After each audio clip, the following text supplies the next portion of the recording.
SP সাহেব chair ছাইরা বাড়ি গেছে ছুটি নিয়ে 1 সপ্তাহ। আসবে যেদিন আম্মাজান খানার টেবিলে ডাক দিয়ে কয়, বাবা আমি মা বৃদ্ধা হয়ে গেছি, কোন দিন মরে যাব জানি না, আমি বিদায় বেলা তোরে একটা কথা বলবো, মানবি নি? এসপি সাহেব বলে, মা জীবন দিয়া মানবো, বলো।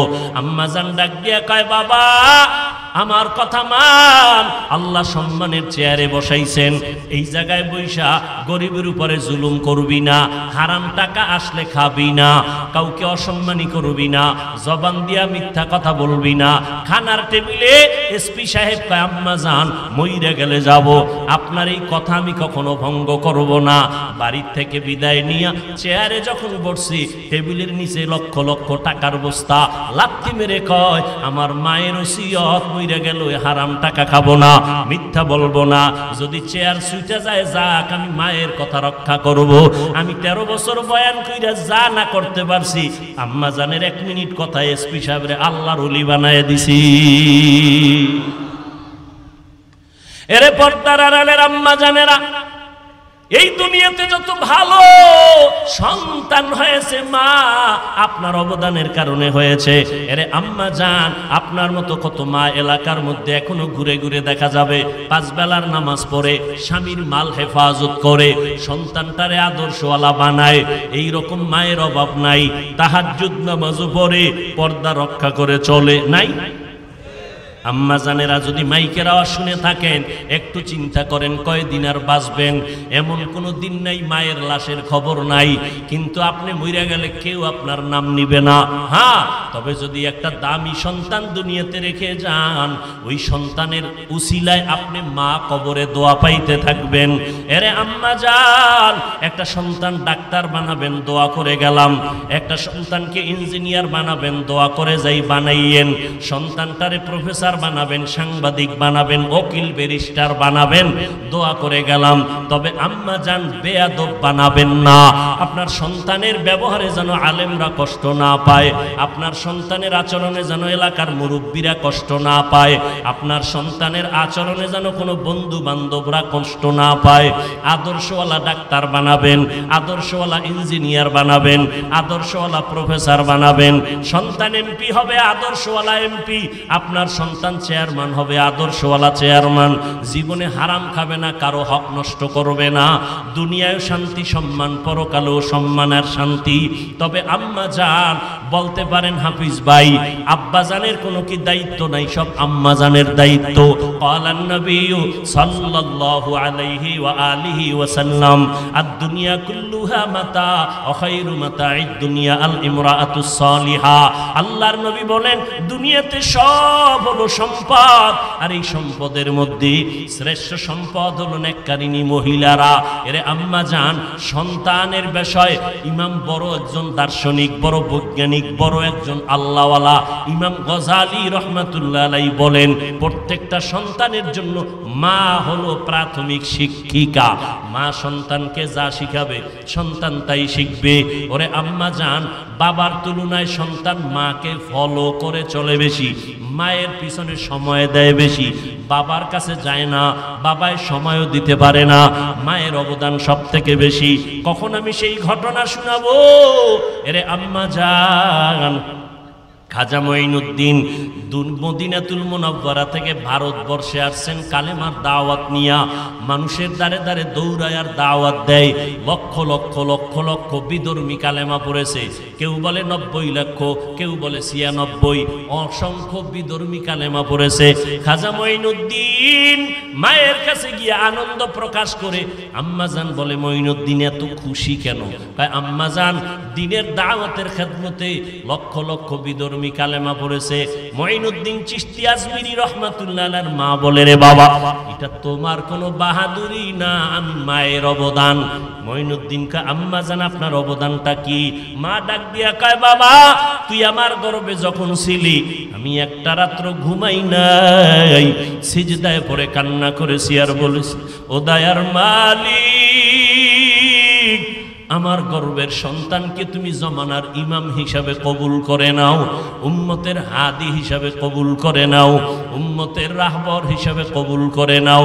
শুধু তাই না, এ মঈনুদ্দিন, তুই দুনিয়াতে আসার পরে আমি মা তোরে দুগ্ধ পান করাইছি, 2 বছর পর্যন্ত আল্লাহর জাতের কসম আমি তোরে যতবার দুধ পান করাইছি একটা ফোঁটা দুধও বিনা ওযুতে তোর মুখে দেই নাই।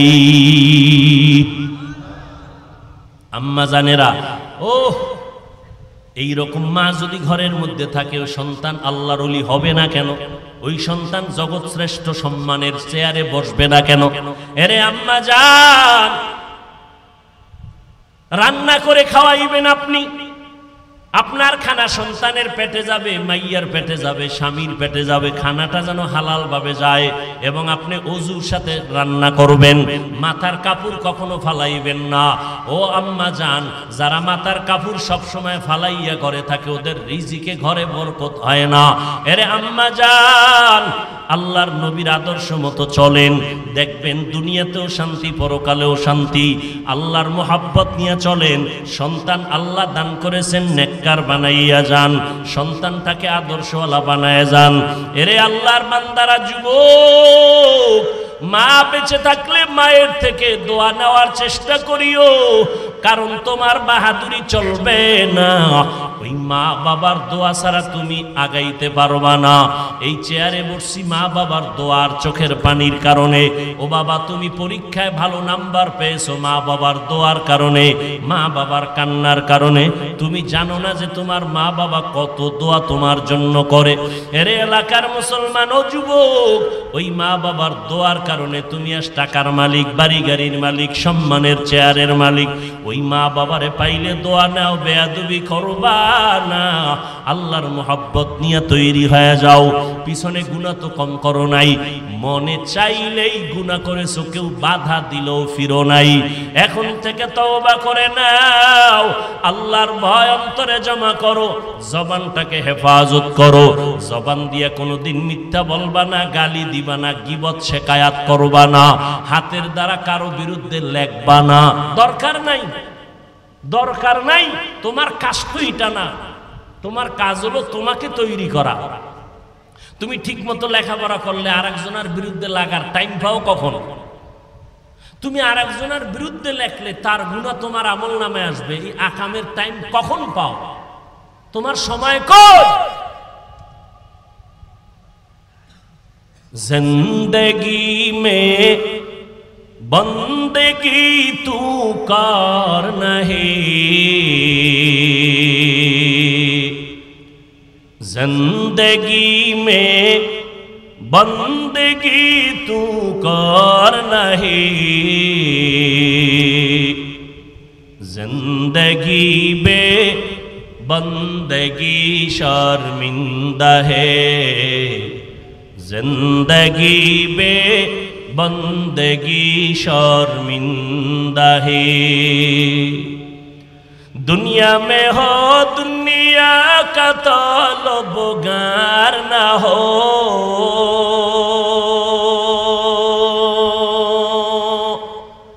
बाजार से गुजर हो खरीदार ना हो। दुनिया में हो दुनिया का तलबगार ना हो, बाजार से गुजर हो खरीदार ना हो। ये दुनिया एक मिसल कागज फूल है, ये दुनिया एक मिसले कागज फूल है, जिंदगी में बंदगी तू कर नहीं, जिंदगी में बंदगी तू कर नहीं, जिंदगी बे बंदगी शर्मिंदा है, जिंदगी बे बंदगी शर्मिंदा है। এরে যুবক আল্লাহর গোলাম, চোখ দুইটা বন্ধ করে দেখ, কার পেছনে সময় নষ্ট করতেছো? যার জন্য নামাজ বাদ দিছো সে তো তোমার আপন নয় রে বাবা। দুনিয়াতে তাকায় দেখ, স্বার্থে আঘাত লাগলে মোবাইলটা বন্ধ করে দেয়, দেয়নি? এইটা কেমন বন্ধু? স্বার্থে আঘাত লাগলে মোবাইল বন্ধ, বাড়াবাড়ি করবি তোর কল্লা ফালায় দি। বন্ধুর হাতে বন্ধু জবাই হচ্ছে দৈনন্দিন। নজর করে দেখছো কার জন্য যৌবনটারে নষ্ট করতেছো রে বাবা? এই যুবক, তুই যে মোবাইলের দ্বারা কত মেয়ের চরিত্রের উপর আক্রমণ করলি। যদি একবার ভাবতি আমারও তো মাওলায় বোন দিছে, আমার বোনের চরিত্র যদি কোনো যুবক নষ্ট করে আমি তা বরদাস্ত করব না, এই চিন্তা করলে তুই আর কোনো মেয়ের উপরে আঘাত করতে পারতি না রে বাবা। তবে লেখা রাখ, আমি হাফিজুর রহমানের কথাটা লিখে রাখ, এখন নালাকো বাসায় গিয়া লেখা ঘরের দরজায় টানায় রাখবি। তুই যত মাইয়ার চরিত্রে আঘাত করবি, জানি না তোর কপালে বিবাহ আছে কিনা, যদি থাকে বউ আসবে না, কপালে জল্লাদ আসবে। জুতার বাড়ি দিয়া 10 মাইয়ার জীবন নষ্ট করছো, এক জল্লাদে জুতা দিয়া সাইজ করবে। লেখা রাখ, হাসিস না, আমি হাসির কথা বলি নাই, লেখা রাখ। এরে পর্দার আড়ালের বোন, তোমার মতো কত বোন স্কুল কলেজে পড়ে, মোবাইল চালায় না, বাবার খেদমত করে, মায়ের কথা মতো চলে, 5 বেলার নামাজ পড়ে, পর্দা রক্ষা করে চলে, এমন বোন নাই? আর ভিন্ন বোনদের বলবো, তুমি যে অন্য যুবকের চরিত্রের উপর আক্রমণ করো মোবাইলের মাধ্যমে, ও বোনেরা, তোমার চরিত্র যদি নষ্ট করিয়া তুমি অন্য যুবকেরও এর ভিতরে শিকার বানায়া দাও, তুমি যদি চিন্তা করতা তোমার ভাইয়ের চরিত্র কেউ যদি নষ্ট করে তুমি বরদাস্ত করতে পারতা না, এই চিন্তা করলে তুমি অন্য সন্তানের যুবকের চরিত্রের উপরে হামলা করতে পারতা না। কয়দিন আর বাহাদুরি করবা, এগুলোর মধ্যে কোনো শান্তি নাই। যৌবনের ক্ষতি, জীবনের ক্ষতি, লেখাপড়ার ক্ষতি, তোমার শরীরের ক্ষতি, টাকা পয়সার ক্ষতি, তোমার মা বাবার বরদোয়া, মুরব্বীদের বরদোয়া। সমাজের মধ্যে মাথা উঁচু করা যায় না, সবাই লজ্জা দেয়, মাথা উঁচু করে দাঁড়ানো যায় না। এমন অপরাধ না করবা কেন রে বোন? এখন থেকে তওবা করো। যদি ভুল করিয়াও থাকো শয়তানের ধোকায়, ও যুবকেরা, আমার মাওলা তওবার দরজা খুলে রাখছেন, তওবা করার জন্য তৈরি হও। মনে মনে ডাকো, আল্লাহ তুমি তো অন্তরের খবর জানো, আমি অন্তর থেকে তওবার নিয়ত করে ফেললাম। মরিয়া গেলে যাব, হায়াতের মালিক তুমি, ইজ্জতের মালিক তুমি, আর গুনাহ করব না, লঙ্ঘন করে ফেলেছি। ও আল্লাহ, গুনাহ করতে করতে আজ আমার হাত না পাক, আজ আমার চোখ দুইটা না পাক, গুনার কারণে জিহ্বা না পাক, গুনার কারণে অন্তর না পাক। ও আল্লাহ, আজকে থেকে আর হাত দিয়া গুনাহ করব না, জবান দিয়া গুনাহ করব না, চোখ দিয়া গুনাহ করব না, অন্তরের কল্পনায় কোনো গুনাহ করব না। আল্লাহর কাছে তওবার নিয়ত করো। তবে এটাও সত্য কথা, 13 বছর নবীর বয়ান শুনিয়া আবু জাহাল কালেমা পড়ে নাই। এই জমিনে আবু জাহালের মতো শক্ত অন্তরওয়ালা কিছু মানুষ আছে, হাজারো বয়ানে দিলটা নরম হবে না, বরং বয়ানের পরে বাইরে গিয়া বিরোধিতার সমালোচনা করে গুনার পাল্লা ভারী করবে।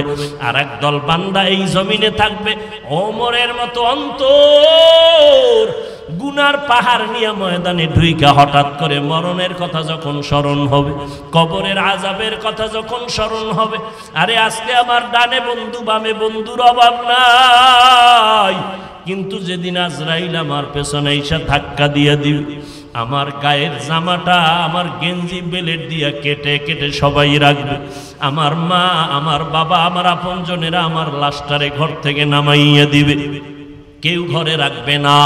সাদা কাপনের প্যাকেট বানাইয়া গরম পানির গোসল করাইয়া এমন বাসবাগান যেখানে কবর দিবে, দিনের বেলা যাইতো ভয় লাগে, ওই জায়গায় চাপা মাটি দিয়া সবাই চলে যাবে, একবারও আর আমার খবর নিবে না। আমি প্রতিদিন রাতের বেলা বাসায় ঘুমাইলে সকালবেলা আম্মাজান ডাক দেয়, বাবা ওটার কত ঘুমাবি, নাস্তা কর, কিন্তু বাড়ির দরজায় যখন আমারে মাটির তলে রাইখা আসবে, আর একদিন আমার আম্মাজান বলবে না, উঠো বাবা নাস্তা খেয়ে যাও।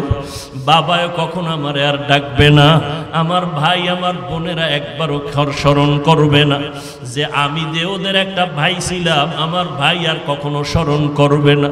ওই অন্ধকার কবরে তো কষ্টের জায়গা। আমি আমার রুমে যখন ঘুমাইতে যাই, মশার কারণে ঘুমানের ক্ষতি হবে, মশারিটা নাইয়া ঘুমাই, মশায় কামড় দিলে ঘুমাইতে পারি না। যুবকেরা পায়ে হাত রেখে বলে গেলাম, একটু চিন্তা করো রে বাবা, গুনাহগার হইয়া কবরে গেলে ওই ছোট্ট কবরে কই পাবি মশারি বল? ছোট অন্ধকার কবর, ঘরের মধ্যে মশারি টানাইয়া ঘুমাইছো, গরমের মধ্যে ফ্যানের বাতাস। আল্লাহর কোরআনটারে মিথ্যা মনে করিস না রে বাবা। আজকে আমি যদি টুপিদারি ফলাইয়া প্যান্ট শার্ট লাগাইয়া তোর মতো মাস্তান হইয়া রাস্তায় ঘুরতাম, কেউ আমারে বাধা দিত না। আমি যদি দাড়ি কামাইতাম, কেউ বাধা দিত না। আমি যদি প্যান্ট শার্ট টাই পরে চলতাম, কেউ আমারে বাধা দিত না রে বাবা। কিন্তু না রে বাবা, এত কষ্ট। টুপি মাথায় দিছি, কত গরম, লম্বা জামা পইরা সবসময় থাকি, কত কষ্ট। তুমি বুঝো, আমিও বুঝি। ও বাবা, শীতের দিনে নামাজ পড়তে ঠান্ডা পানি দিয়ে অজু বানায় কত কষ্ট, কম বুঝি না রে বাবা। এরে বড় কেন নামাজ ছাড়ি না রে বাবা? আল্লাহর কোরআন সত্য, মিথ্যা প্রমাণের জন্য বহু অপচেষ্টা বেঈমানেরা করেছিল, আজ পর্যন্ত ভুল বের করতে পারে নাই। ও যুবকেরা, নিজের অন্তরকে জিজ্ঞাসা করো, ওই কোরআন শরীফের মধ্যে জান্নাতের বয়ান আছে, জাহান্নামের বয়ান আছে। কে জান্নাতে যাবে, কে জাহান্নামে যাবে, আল্লাহ কোরআনের মধ্যে তাও বলেছেন, ইন্নাল আবরারা লাফি নাঈম ওয়া ইন্নাল ফুজ্জারা লাফি জাহিম। ও আল্লাহর বান্দা, যারা গুনাহগার তাদের জন্য জাহান্নাম, যারা নেক আমল করবে তাদের জন্য জান্নাত। এরে আল্লাহর বান্দা, যুবক ও বৃদ্ধ বাবাজি, ও পর্দার আড়ালের মা বোনেরা, ওই অন্ধকার কবরে একা। আজকে আমারে যদি ছোট একটা রুমে আটকাইয়া দিয়ে ঘুম পাড়ায় রাখে, আমি ভয়ে বলবো আমি এখানে ঘুমাবো না। ওই অন্ধকার কবর পোকামাকড়ের ঘর। ওই কবরে গুনাহগার হয়ে গেলে জাহান্নামের আগুন, গরম সহ্য করা যাবে না রে বাবা, সইতে পারবা না। মনের একটু বুঝাও রে মন। আমার মতো যুবক যদি স্কুল কলেজে পড়িয়া নামাজ পড়ে, আমি কেন পারি না? মাইয়াহদিল্লাহু ফাহুয়াল মুহতাদ ওয়া মান ইউদ্লিল ফালান তাজিদ লাহু ওয়ালিয়াম মুরশিদা। আল্লাহ বলেন, আমি যারে হেদায়াত দিব সে পাবে। আবার সেই কথা সূরা কাহাফ, আর যারে হেদায়াত দিব না, দরজা বন্ধ, সে কোনো রাস্তা দিয়ে হেদায়াত পাবে না। আল্লাহ কাকে হেদায়াত দিবেন, তার জবাব হলো, যে বান্দা, যে বান্দি হেদায়াত চাইবেন, আল্লাহ তাকেই হেদায়াত দিবেন। আবু জাহাল হেদায়াত চায় না, হাতের মুষ্টির মধ্যে পাথর নিয়ে কয়, মুহাম্মদ পড়েন। আমার হাতের মুষ্টির মধ্যে কি আছে বলতে পারোনি? কয় বললে কি হবে? কয় এখন কালেমা পড়বো, নবী বলে মানবো। নবীকে আমি বলতে পারি না। কেন পারো না? নবী বলেন, আমি গাইবের মালিক না। গাইবের মালিক কে? কুল লা ইয়ালামু মান ফিস সামাওয়াতি ওয়াল আরদিল গায়বা ইল্লাল্লাহ। গাইবের মালিক জোরে বলেন। আল্লাহ কয়জন? আমার সন্দেহ আছে? আল্লাহ কতজন? আল্লাহ যে এক, কোন দিক থেকে এক? কোন দিক থেকে এক? সব দিক থেকেই এক। কেমন এক? যার কোনো দুই। লাম ইয়ালিদ লাম ইউলাদে উলাইকাস ওয়ালাদু মাউলুদরা উ খালিকাস। আল্লাহ হলেন এক, দুই কেউ মনে করার নাম শিরিক। বুঝেননি? আল্লাহর মতো আর একজন আছে মনে করার নাম শিরিক। আল্লাহর ক্ষমতার মতো আরো কারো ক্ষমতা আছে মনে করার নাম শিরিক। যারা মনে করে তারা মুশরিক। আল্লাহ বলেন অমাই ইউশরিক বিল্লাহ ফাকাদ হারামাল্লাহু আলাইহিল জান্নাহ, যারা শিরিকের গুনাহ করবে তাদের জন্য জান্নাত হারাম। আল্লাহ যা পাবেন এটা আরেকজনকে দেওয়ার নাম শিরিক। সেজদা কে পাবেন এটা আরেকজনকে দেওয়ার নাম শিরিক। রিজিক দেওয়ার মালিকানা কার? আরেকজনকে বানানোর নাম শিরিক। হায়াত দেওয়ার মালিককে? আরেকজনকে হায়াতের মালিক বানানোর নাম শিরিক। মৌত দেওয়ার মালিককে? আরেকজনকে মরণের মালিক বানানোর নাম শিরিক। যারা এই শিরিকটা করবে তাদের নাম মুশরিক। মুশরিকদের জন্য আল্লাহ কোরআনে বলেন জান্নাত হারাম। বুঝেননি? আল্লাহ সবাইকে হেদায়াত দান করেন। সবার আগে আল্লাহ আমাকে হেদায়াত দান করেন। আরে মিয়া নবী হেদায়াতের দোয়া করতেছেন।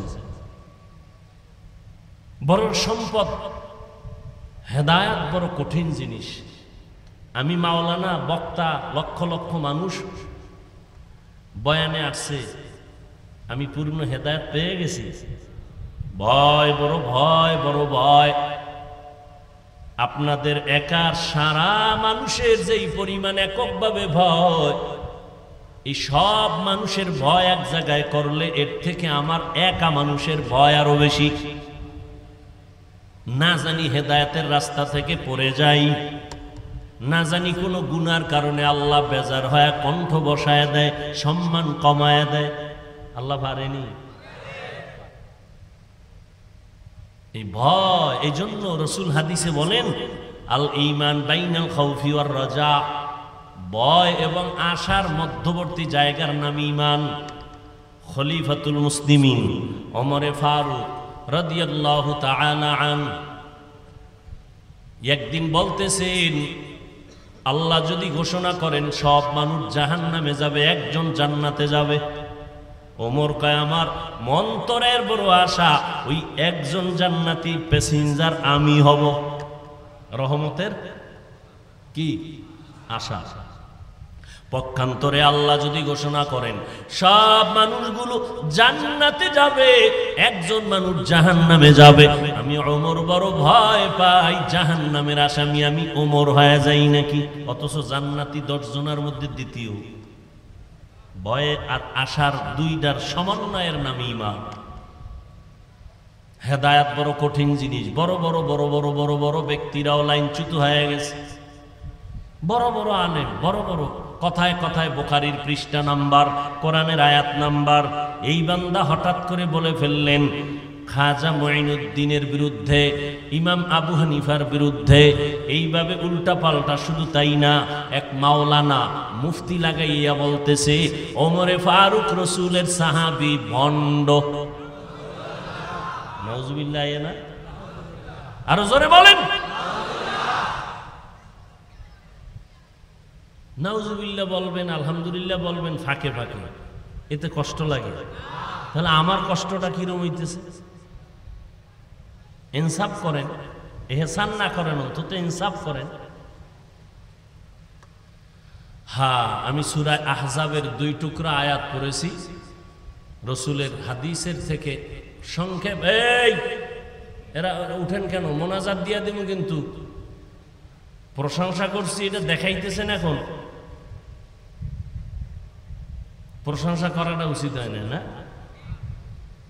প্রশংসা করছি,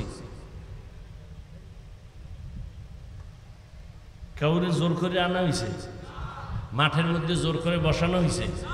কত মানুষ বাইরে ঘুরতেছে, যাকে দীর্ঘ টাইম বসার অভ্যাস নাই, তারা বাইরে ঘুরবেন, মাইকের আওয়াজ শুনবেন, বিড়িও টানতে পারবেন, বয়ানও শুনতে পারবেন। বোনাস।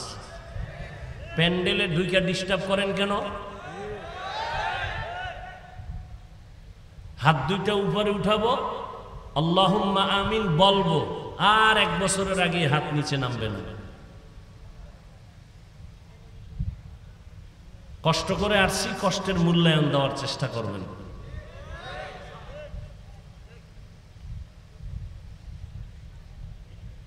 সূরা আহজাবের আয়াত পড়েছি, আল্লাহ বলেন ইয়া আইয়ুহাল্লাযীনা আমানুত্তাকুল্লাহ, ও দুনিয়ার মুমিন, তোমরা ভয় করো আল্লাহকে।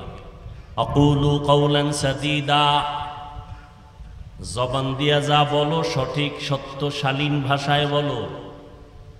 লাভ ইউসলিহ লাকুম আমালাকুম, যদি দুইটা কাজ করো বিনিময় আল্লাহ তোমার আমলকে পরিশুদ্ধ করে নিবেন, কবুল করে নিবেন। ওয়া ইয়াগফির লাকুম যুনুবাকুম, তোমার জিন্দেগীর সমস্ত গুনাহ মাফ করে দিবেন। ওয়া মান ইউতিইল্লাহ ওয়া রাসূলাহু, যারা আল্লাহ এবং রাসূলের ইতাআত করবে, অনুসরণ করবে, ফাকাদ ফাযা ফাওজান আযীমা, অতঃপর তাদের বিজয়টা হবে চূড়ান্ত বিজয়। হাদিসে পাকে নবী বলেন, মাইয়াজমান লিমা বাইনা লাহিয়াইহি ওয়া মা বাইনা রিজলাইহি আজমান লাহুল জান্নাহ। নবী বলেন, উম্মতেরা, দুই জিনিস হেফাজতের জিম্মেদারি যদি নাও, আমি মুহাম্মদ তোমাকে জান্নাতে নেওয়ার জিম্মেদারি নিব। কয়টা জিনিস? এক নাম্বার, বান্দা তোমার লজ্জাস্থানকে হেফাজত করো। দুই নাম্বারে জিহ্বার হেফাজত করো। দুই জিনিস যদি হেফাজতের জিম্মা নাও, আমি আখিরি নবী মুহাম্মদ জিম্মাদারি নিব, তোমাকে নিয়ে জান্নাতে প্রবেশ করব। আয়াত আর হাদিসের তরজমা শেষ। আল্লাহ পাক দুইটা জিনিসের কথা বললেন কোরআন শরীফের ভেতরে। এক নাম্বার আল্লাহকে ভয় করো, দুই নাম্বারে জবানকে কন্ট্রোল করো। দুইটা জিনিস আদেশ দিলেন মুমিনকে, কোনো বেঈমানকে দেয় নাই। কেন? আল্লাহ জান্নাত শুধু মুমিনকেই দিবেন, কোনো বেঈমানকে জান্নাত দিবেন না, কখনোই না। কোনো বেঈমান কখনো জান্নাত পাবে না। জান্নাত পাবে কারা? মুমিন। আর মুমিন যে জান্নাত পাবে, ভিডা ভাড়াও তো আছে কপালে, আছে না নেই? কত ভিডা কপালে আছে। আল্লাহ চান ভিডা ছাড়া বিনা হিসাবে মুমিনরা যেন জান্নাত পায়। আল্লাহ ভিডা ভাড়া দিতে চান না, এই জন্য তওবার দরজা অল টাইম খুলে রাখছেন। আয়ে বেরাদার দূরে বাসাজ ইয়ারে বদ, ইয়ারে বদ বদ তরবুয়া দাজ মারে বদ তন হাতরা বর যা জানা দিয়ারে বদ বর জানে ঈমানত জানা। আল্লাহ তওবার দরজা দিয়া ডাকেন, আসো বান্দা, আমি তোমার জন্য তওবার দরজা খুলে রাখলাম। আপনাদের গুরুদাসপুর থানার একজন অপরাধী অন্যায় করলো, একজনার জমিন দখল করলো, এবার মামলা হয়ে গেল একটা ধারায়। আবার এই অপরাধী আবার অন্যায় করলো, একজনকে হত্যা করলো, মামলা হলো ভিন্ন ধারায় হত্যা মামলা। কয়টা হইল? দুইটা। আবার মানুষের দোকানপাট লুট করলো, ডাকাতি করলো, আবার তার জন্য আর একটা ধারায় মামলা হলো। এইভাবে 10 ধারায় 10টা মামলা, 10 মামলার জন্য 10 দিন হাজিরা, 10 মামলার রায় 10 রকম। ঠিক নেই? কিন্তু আমার মালিকের আদালত কেমন সুন্দর। বান্দা তোমার 30, 40, 50, 70 বছরে জীবনে অন্যায় করছো, একটা, দুইটা, তিনটা, করতে করতে করতে করতে শত শত গুনাহ, জিনার গুনাহ, হারামের গুনাহ, সুদের গুনাহ, গালির গুনাহ, মা বাবার সাথে বেয়াদবির গুনাহ, ওলামায়ে কেরামের সাথে বেয়াদবির গুনাহ, অন্যের হক নষ্ট করার গুনাহ, ভাইয়ের হক নষ্ট করার গুনাহ, বোনের হক নষ্ট করার গুনাহ, উম্মতের হক নষ্ট করার গুনাহ, শিক্ষকের সাথে বেয়াদবির গুনাহ। নাকি এটা কোনো বেয়াদবি নেই? হ্যাঁ, ওস্তাদের সাথে বেয়াদবির গুনাহ, মুরব্বীদের সাথে বেয়াদবির গুনাহ, গান শোনার গুনাহ, গান দেখার গুনাহ আলাদা আলাদা। শোনার গুনাহ কানের গুনাহ, চোখের গুনাহ কি? দেখা, শিল্পীকে দেখা, দেখার পরে আবার নাচন দেওয়া, এই সব লাইনে লাইনে একটা একটা একটা একটা গুনাহ হইতে হইতে হাজার হাজার গুনাহ। আল্লাহ পাক বলেন, ও বান্দা, তুই যখন মাথাটা নত কইরা ডাক দিয়া বলবি, ইয়া রব্বিগফিরলি, ও রব আমারে মাফ করে দাও, ইয়া রব্বিগফিরলি, ইয়া রব্বিগফিরলি। হাজার হাজার গুনাহ করছো, আমার আদালতে কোনো ধারা নাই, কোনো ধারা নাই, বিচার একটা একটা হবে না। বান্দা, আমি এক আওয়াজের মধ্যে জীবন ভরের গুনাহ, 50 বছরের গুনাহ, ধারা টারা ছাড়া আমি 1 সেকেন্ডে জীবনের সব গুনাহ 1 মুহূর্তে মাফ করে দিব। আতিনা ফি দারে দুনিয়া না হাসান, আতিনা ফি দারে উকবা না হাসান, ইয়া গিয়াসাল মুস্তাগীসিন نهدنا لافتخارا بالعلوم والغنا ہر گوری دینے کو تو تیار ہے جو نہ مانگے اس سے تو بیزار ہے আল্লাহ কত বড় দয়াময় জীবনভর গুনাহ কইরা বান্দা ওয়াজের প্যান্ডেলে আসছো নিয়তটা যদি ভালো হয় নবীকে আল্লাহ বলেন নবী উম্মতের জানায় দেন বসার সাথে সাথে জীবনের সব গুনাহগুলো মাফ সব গুনাহ মাফ হয়ে গেছে বসার সাথে সাথে বাকি কবিরা গুনাহগুলো তওবার মাধ্যমে তুমি মাফ করাইয়া নাও সারা রাত বয়ান শুনলে অতটা উপকার হবে না দোয়া করিয়া গেলে যেই পরিমাণ উপকার হবে কারণ আমি বান্দার আমিন মোনাজাত কবুল হওয়ার গ্যারান্টি নাই কিন্তু এখানে লক্ষ লক্ষ মানুষের আমিন কবুল হওয়ার গ্যারান্টি আছে না নাই একজনের আমিন যদি কবুল হয়ে যায় আল্লাহর ওয়াদা নবীর ওয়াদা এই ময়দানে যারা বসা সবার মোনাজাত আল্লাহ কবুল করে নিবেন আল্লাহ বান্দারে এতটা ভালোবাসেন নিয়ত করছেন ওয়াজে যাবেন ফেরেশতাদেরকে আল্লাহ কয় এই কলম লয়ে বসে আছো কেন বান্দা ওয়াজে যাওয়ার নিয়ত করছে একটা নেক লিখে দাও এখন যদি যায় নাই ঘরের মধ্যে শুয়ে শুয়ে নিয়ত করছে যাবে লিখে ভালা একটা নেক লিখে দাও যখন রওনা হয়ে আসছেন কদমে কদমে আল্লাহ বলছেন আমলনামায় প্রত্যেকটা কদমে কদমে সওয়াব লেখো এখানে ঈশা বসছে সওয়াব লিখতে থাকো ডান কাদের ফেরেশতারা লিখতেই থাক নেক আর নেক আরেকজনে নিয়ত করছি ওয়াজে যাব না সিনেমা হলে যাব বাম কান্দের ফেরেশতা কয় আল্লাহ ডাইন কান্দের ডাইন নিয়ত করার সাথে সাথে লেখলো আমি লেখমুনি গুনাহ কয় লিখিস না যখন বান্দা ঘর থেকে বের হইয়া কদম বাড়াইয়া সিনেমা হলের দিকে রওনা বান্ধবীর সাথে আড্ডা দেওয়ার জন্য রওনা পার্কে যাওয়ার জন্য রওনা ফেরেশতা কয় লেখবনি গুনাহ আল্লাহ কয় লিখিও না সিনেমা হলের দরজার সামনে গেছে আল্লাহ লেখবনি কয় লিখিস না টিকিটটাও কিনে ফেলছে এখন লেখবনি কয় লিখিস না বান্দা সিনেমা হলের চেয়ারে যাইয়া বসছি এবার লেখবনি কয় লিখিস না হঠাৎ কইরা বান্দার মনটা খারাপ ভাল লাগে না দেখবো না টিকিটটা ছিঁড়া ফালাইয়া বের হয়ে গেছে আল্লাহ কয় এবার উল্টা একটা নেক লেখ কি লেখ নেক লেখ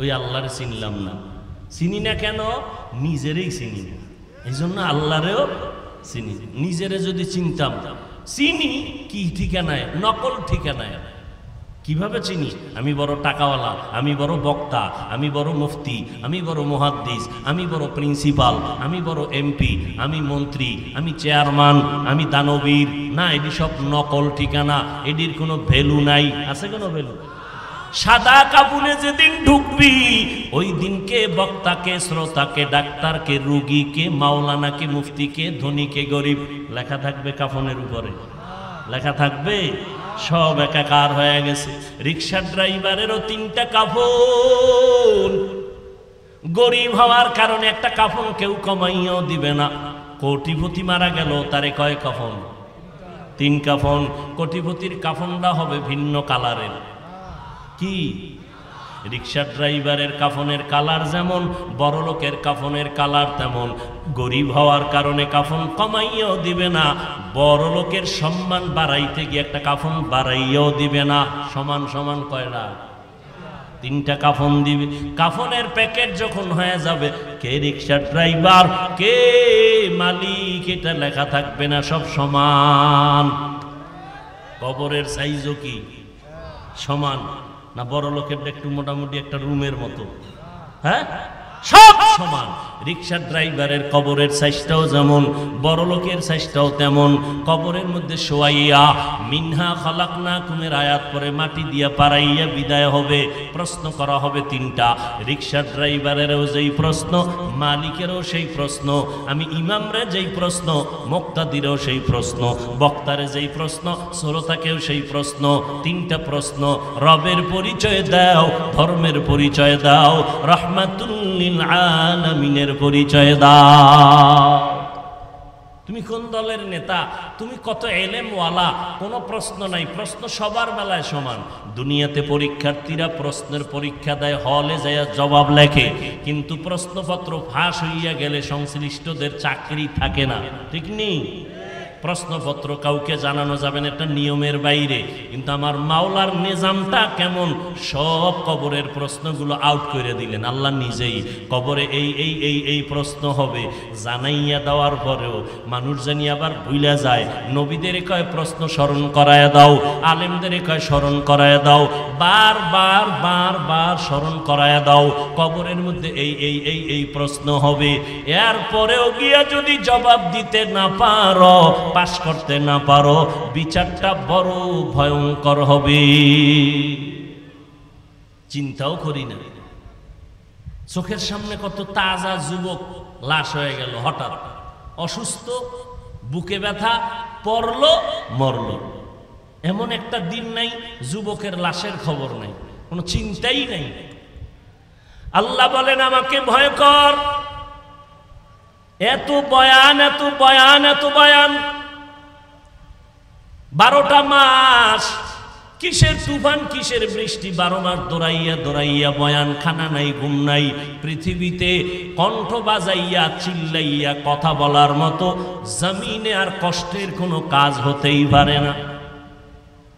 কণ্ঠ বাজাইয়া চিৎকার দিয়ে কথা বলার মতো কষ্টের কাজ দুনিয়াতে আর দ্বিতীয় একটাও নাই। ঘন্টাকে ঘন্টা প্রতিদিন, ফজরের পরে, জোহরের পরে, 12 মাস। কিন্তু মুসলমানের আমলের খাতা শূন্য হয়ে গেল। আমার অন্তর বলে 12 মাস দরকার নাই, দৈনিক 1 ঘন্টা যদি বয়ান করতাম হিন্দুদের মন্দিরে যাইয়া 6 মাস, ইনশাআল্লাহ ওরা মদিনাওয়ালার পাগল হয়ে যেত। মুসলমানের বয়ান করি, বয়ান কইরা তো একজনেরও বলি না, এই ব্যবসায়ীরা আল্লাহর গোলামি করতে গিয়া ব্যবসা ছেড়ে দাও। ও চাকরিজীবীরা আল্লাহর গোলাম হও, চাকরি ছেড়ে দাও।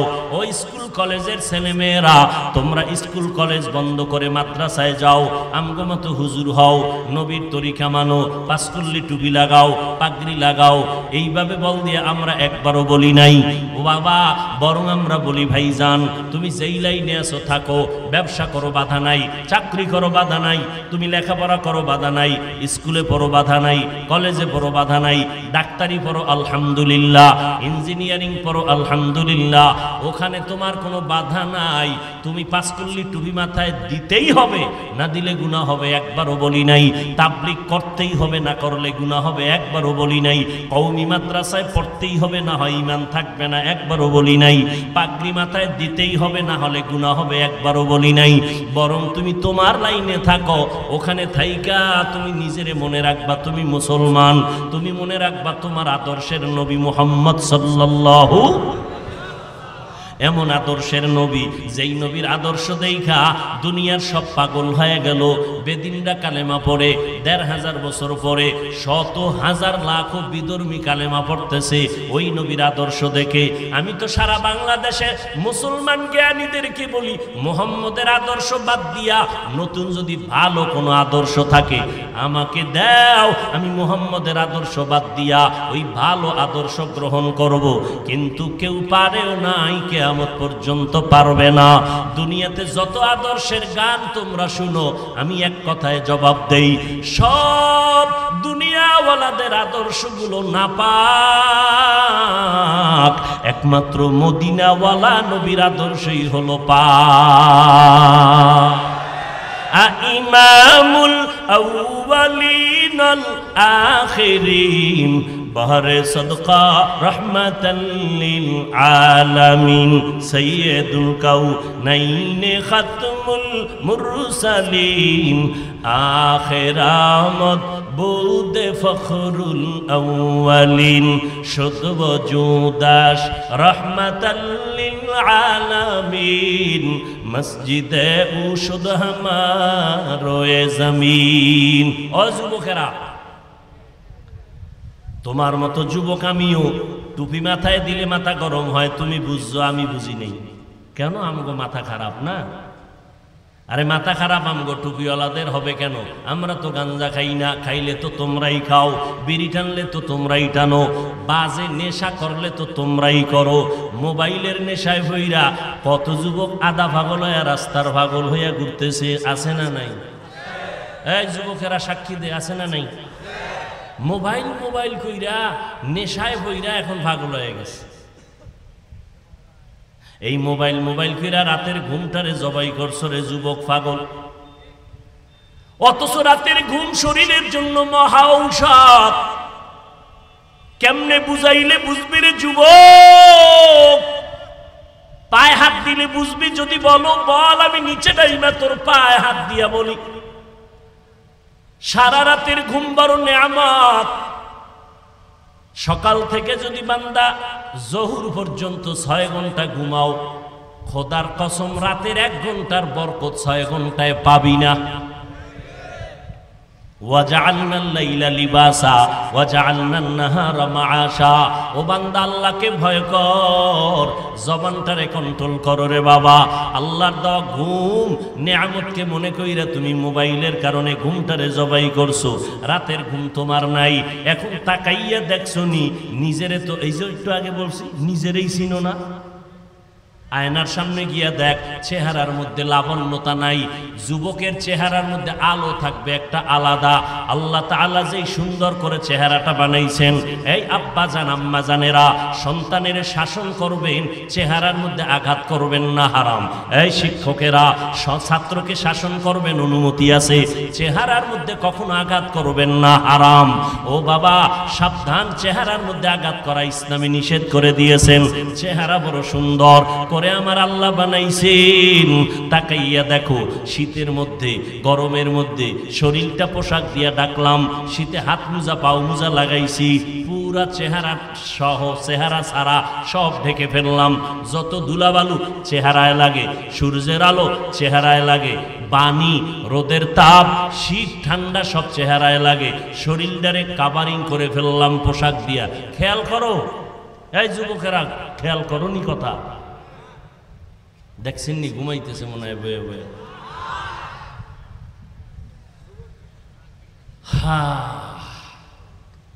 যত ধুলাবালু কই লাগে চেহারায়, বাকি অংশ কি ঢাকা কাভার করা, ঠিক নেই? এবার গোসল করতে গেলে কামটা কেমন হয়? পুরো বডিটারে যদি স্লিং করে ফেলো রে বাবা, নজর করে দেখবি চেহারার মধ্যে হালকা একটু পানি দিয়ে দিবি, যত ময়লা লাগছে কোনো ময়লাই নাই। কিন্তু যেই বডিটারে পোশাক দিয়ে আটকাইছো, সাবান না লাগানো পর্যন্ত ময়লা যায় না। আল্লাহরে চিনো, ভালো করে চিনো। এত সুন্দর চেহারা আল্লাহ বানাইছেন, ওই আল্লাহরে যদি চিনো রে বাবা, এই চেহারাটা এত সুন্দর, কিন্তু তোমার দিয়ে তাকাইলে মাত্র 25 বছর বয়স, চেহারার মধ্যে মায়া লাগে না। তোমার চেহারা দিয়ে তাকাইলে মোহব্বত লাগে না, ঘৃণা লাগে। কারণটা কি? সারা রাতের ঘুম নষ্ট কইরা আমি তো বয়ান করতে করতে রাত কাটাই, তুমি মোবাইলটা সামনে নিয়া কবিরা গুনার প্র্যাকটিস করতে করতে রাত্র কাটাও। সারা রাত কবিরা গুনাহ, কবিরা গুনাহ, কবি না সগীরা গুনাহ, কি গুনাহ করো? সারা রাত কবিরা গুনাহ করিয়া রাত্র কাটাইলি, চেহারার আলো নষ্ট হয়ে গেল। শুধু কি তাই? এবার শোন, তোদের মাথার মুকুট যাদেরকে মূল্যায়ন করো, স্বাস্থ্য বিজ্ঞান যারা, এরা কি বলে শোন, এই মোবাইলের কারণে চোখের পাওয়ার নষ্ট, কিডনির উপরে ড্যামেজ হয়ে যায়, হার্ট দুর্বল হয়ে যায়, শরীর দুর্বল, ব্রেন দুর্বল, লেখাপড়ায় মন বসে না, মাথা ব্যথা বেড়ে গেছে, বুকে ব্যথা বেড়ে গেছে, কেমন যেন চোখের পাওয়ার ভাল লাগে না, কানের পার্স নষ্ট হয়ে গেছে। আম্মা জান কয় ভাত খাবিনি? গোসল আরো আগেই করে ফেলেছি। মা বলে একটা, শুনে আর একটা, কানের পার্স নষ্ট, চোখের পাওয়ার নষ্ট, মাথা ব্যথা আগের তুলনায় বেড়ে গেছে। আরে আমরা ছোটবেলায় দেখছি স্কুল কলেজের ছেলেমেয়েরা 6 মাস আগের থেকে লেখাপড়া করতো, পরীক্ষা সামনে, হারিকেন জ্বালায় পড়তো, বিদ্যুৎ ছিল না। আর এখন আমগো ছেলেমেয়েরা স্কুল কলেজের পরীক্ষা আগামীকাল, আজকেও পড়ে না, বইটা নিয়ে বইলি কাম্মু, মাথা ব্যথা করে। তো পরীক্ষার উপায় কি? নকলের রাস্তা খুলে দাও। এক ছাত্রে নকল করতেছি, আর এক শিক্ষক বাধা দিছে, ওইটাই মারধর শুরু করছে। টের হয়েছে নি? আল্লাহর কসম একবার, আল্লাহর কসম 2 বার, আল্লাহর কসম 3 বার, যারা শিক্ষকদের সাথে বেয়াদবি করবা, তোরা জীবনে মানুষ হবি না, মানুষ হবি না।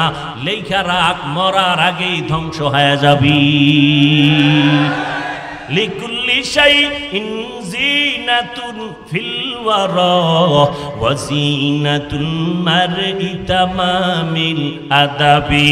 আজ খোদা খাহি মে তৌফিক কে আদব বেআদব মাহরুমে গাশত আজ ফজলে রব। আমি হাফিজুর রহমানের কিছুই নাই, কিন্তু কোনোদিন বেয়াদবি করি নাই। ওস্তাদের দোয়া, মা বাবার দোয়া, মুরব্বীদের দোয়া, দোয়া বড় মহামূল্যবান সম্পদ। ও যুবক, আজকে আসতে সময় মাগরিবের নামাজ পড়লাম, এশার টাইম হয়ে গেছে, গাড়ির জামে নামাজ পড়তে পারি নাই। রাস্তায় এসে এক জায়গায় নামাজ পড়লাম। কলেজের একটা ছেলে আমাকে তাকাইয়া দেখা চিনতে পারে নাই। জাহাঙ্গীরনগর বিশ্ববিদ্যালয়ের নামাজ পড়ে নামার পর কয়, হুজুর মাপ চাই, চিনতে পারি নাই, আমি আপনার ভক্ত, 5 ওয়াক্ত নামাজ পড়ি, মোবাইলে বয়ান শুনি, দোয়া করবেন। ও আল্লাহর বান্দা, এই আল্লাহর বান্দা এত ভদ্র সন্তান আল্লাহ পাক রব্বুল আলামিন এত মোহাব্বত তার অন্তরে লাগাইয়া দিছেন। এক বেলার নামাজ ছাড়ে না, 5 বেলার নামাজ মসজিদে জামাতের সাথে পড়ে।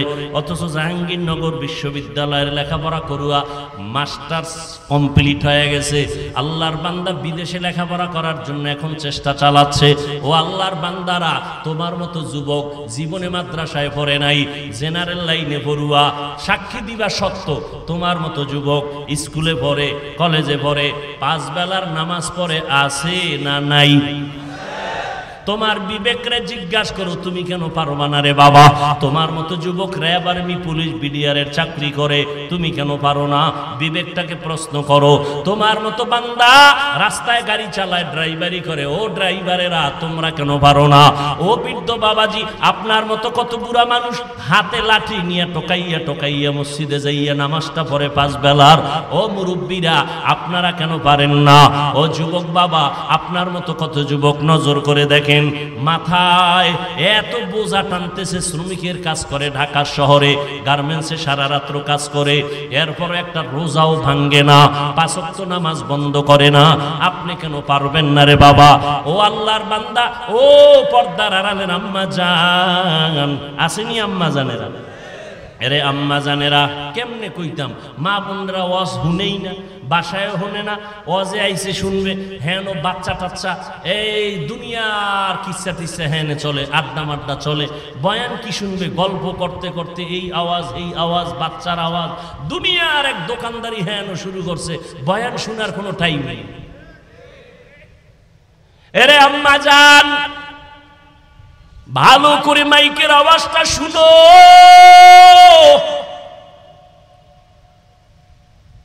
মায়ের এত সম্মান আল্লাহ দান করেছেন, দুনিয়াতে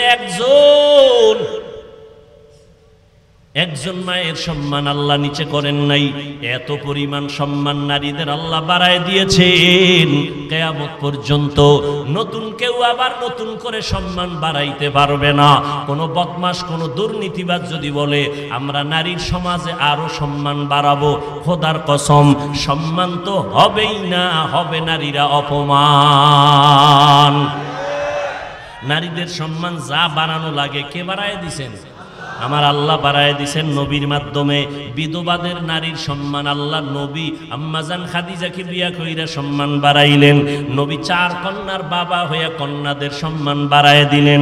ও আল্লাহর বান্দি মা বোনেরা, একটু কান লাগাইয়া শুনেন, আপনাদের এত সম্মান আল্লাহ দান করেছেন। কিয়ামতের ময়দানে কোটি কোটি কোটি কোটি সহস্র কোটি মানুষ থাকবে, সব উলঙ্গ। এই সময় আল্লাহ যদি ডাক দিয়া বলতে থাকেন, আমি এমন একজন ব্যক্তিকে আমি দেখতে চাই, আমি নিজের হাতে তাকে পুরস্কার দিয়া জান্নাত দিব। ওই ব্যক্তিটা কে? যে আমার মুহাম্মদের হাতে প্রথম কালেমা পড়ছো, আমি তাকে আজকে কোটি মানুষের সামনে পুরস্কার দিব। একজন পুরুষও দাঁড়াবার ক্ষমতা নাই, একজন নারী দাঁড়াইয়া বলবে সর্বপ্রথম ইসলামের ইতিহাসে মুহাম্মদের হাতে আমি নারী কালেমা পড়ে মুসলমান হয়েছি, ঈমান কবুল করেছি। একজন নারী খাদিজা রাদিয়াল্লাহু তাআলা আনহা। এরে আম্মা জান, হাসরের ময়দানে আমার আল্লাহ যদি বলেন আমার দ্বীনের ঝান্ডা উঁচু করার জন্য, কালেমার পতাকা উড্ডীন করার জন্য দেশান্তর হয়েছে কে? হিজরতের এই বরকত, লাভবান হয়েছো, হিজরত করেছো। প্রথম কে হিজরত করছো? দিন জিন্দার জন্য। দাঁড়াও, আমি তাকে পুরস্কার দিব। একজন পুরুষও দাঁড়াতে পারবে না, একজন নারী দাঁড়াইয়া বলবে আমি দিনের জন্য মক্কা মদিনা ছাইরা হাফসার এলাকায় প্রথম হিজরত করেছি, আমি আর কেউ না, বিশ্বনবীর কন্যা রুকাইয়া রাদিয়াল্লাহু তাআলা আনহু, ওসমান রাদিয়াল্লাহু তাআলা আনহু সহ হিজরত করলেন হাবশার দেশে। আল্লাহ যদি বলেন আমার দ্বীনের ঝান্ডা উঁচু করার জন্য রক্ত ঢাইলা দিয়া শাহাদাতের মর্যাদা কে পেয়েছো প্রথম, আমি তাকে পুরস্কার দিব। একজন পুরুষও দাঁড়াতে পারবে না। সুমাইয়া রাদিয়াল্লাহু আনহা দাঁড়ায় বলবে নবী, ইসলামের জন্য সর্বপ্রথম আমি শাহাদাত বরণ করেছি। নারীদের সম্মান সারা রাত যদি বয়ান করি শেষ হবে না। ও পর্দার আড়ালের আম্মা জানেরা, এত সম্মান আপনাদের দান করেছেন।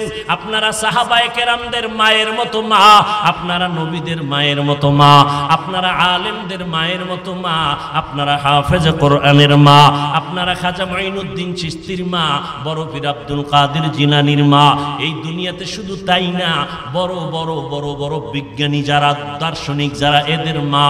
এই দুনিয়ায় যত বড় বড় সন্তান মায়ের কারণে হয়েছে, যত বড় দেখি সব মায়ের অবদান। এসপি সাহেবের ব্যবহার বড় সুন্দর, এমপি সাহেবের ব্যবহার ভালো, ওসি সাহেবের ব্যবহার ভালো, চেয়ারম্যানের ব্যবহার ভালো। আল্লাহর কসম, এটা তাদের ব্যক্তিগত বাহাদুরি না, যত ভালো সব ভালোর অবদান হলো মায়ের অবদান। মোনাজাত দিয়া কত যুবকেরা কান্না করে, তোমার চোখে কেন পানি আসে না রে বাবা? গুনার কারণে আমার আল্লাহ বেজার, গুনার কারণে তোমার অপরাধে তোমার মা বাবার বরদোয়া। এখনো সময় আছে, মা বাবার থেকে দোয়া নাও, ওলামায়ে কেরাম থেকে দোয়া নেওয়ার চেষ্টা করো রে বাবা। গুনাহ ছাড়ো, তওবা করো, মনে মনে আল্লাহকে বলতে থাকো, আল্লাহ জীবনে তো শখ লাগাইয়া কত অন্যায় না করলাম, আজকে থেকে তওবার নিয়ত করে ফেললাম, আর নামাজ ছাড়বো না, আর বেপরদায় চলবো না, মা বাবারে কষ্ট দিয়া বরদোয়া নিব না, ওলামায়ে কেরামের বিরোধিতা করে গুনাহগার হব না, আর দাড়িটা কাটিয়া নবীরে কষ্ট দিব না, নবীজির তরিকা মানিয়া চলবো। ও আল্লাহর বান্দারা, ওমরের অন্তর নিয়ে যারা মাঠে বসছো, আল্লাহর কাছে তওবার নিয়ত যদি খাঁটি হয়, গলায় চুরি আসলে নামাজ ছাড়বা না, চাকরি থাকার যাক নামাজ ছাড়বা না, আল্লাহকে বেজার করবা না, নবীরে বেজার করবা না, মা বাবার দোয়া নিয়ে চলবা, আলেমদের পরামর্শ নিয়ে চলবা। তওবা করার মতো যদি অন্তরে খাঁটি নিয়ত হয়, অন্তরে যদি কোনো দুর্বলতা না থাকে, যাদের অন্তরের নিয়ত খাঁটি এমন যারা আছো, আমি তাদেরকে বলবো, যুবকেরা, আব্বা জানেরা, আম্মা জানেরা, যদি আপনাদের তওবার নিয়ত খাঁটি থাকে, মরিয়া গেল আর নামাজ ছাড়বেন না, দাড়ি আর কাটবেন না, মা বাবারে কষ্ট দিবেন না, ওলামায়ে কেরামের বিরোধিতা করে গুনাহগার হবেন না, আর কখনো নবীর তরিকার বাহিরে চলবেন না, দেশের বিরোধিতা, জাতির বিরুদ্ধে ষড়যন্ত্র করবেন না।